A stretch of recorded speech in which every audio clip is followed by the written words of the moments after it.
भगवान के इस रौद्र और प्रलयकारी रूप को देखकर कोई भी उनसे कुछ कहने का साहस नहीं जुटा पाया। ओम नमः शिवाय। आस्था सागर यूट्यूब चैनल में आपका स्वागत है। रुद्र संहिता के युद्धखंड का अध्याय 11वां। भगवान शिव द्वारा देवताओं को वरदान।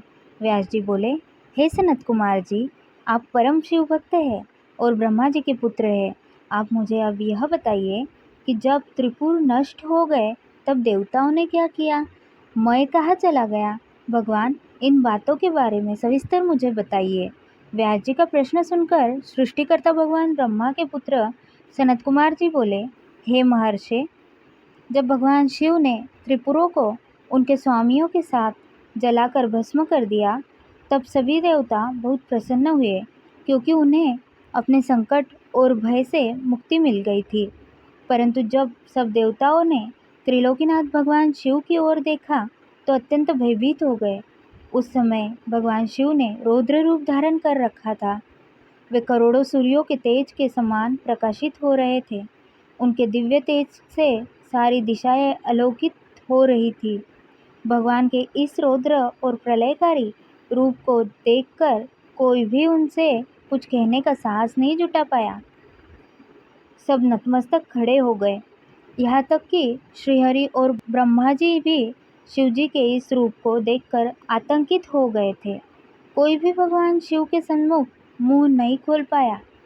देवसेना को इस प्रकार भयग्रस्त देखकर ऋषियों ने हाथ जोड़कर भगवान शिव को प्रणाम किया।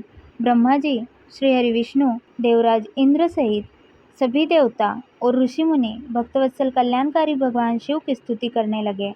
इस प्रकार सबको अपनी स्तुति में मग्न देखकर भगवान शिव का क्रोध शांत हो गया और वे पहले की भांति अपने सरल सौम्य रूप में आ गए और बोले, हे ब्रह्मा जी, हे विष्णु और सभी देवताओं, मैं तुम्हारी स्तुति से बहुत प्रसन्न हूँ।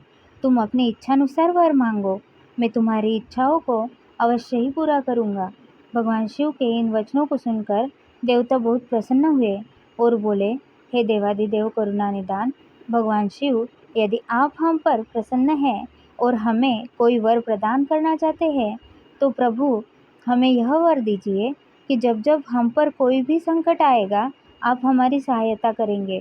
जब ब्रह्मा जी, श्रीहरि विष्णु जी और देवताओं ने भगवान शिव से यह प्रार्थना की तब शिव जी ने प्रसन्नतापूर्वक कहा, तथास्तु, अर्थात ऐसा ही होगा। ऐसा कहकर भगवान शिव ने देवताओं के अभिष्ट फल को उन्हें प्रदान कर दिया। अध्याय 11वां समाप्त। इस आगे की कथा हम अगले अध्याय में सुनेंगे। ओम नमः शिवाय।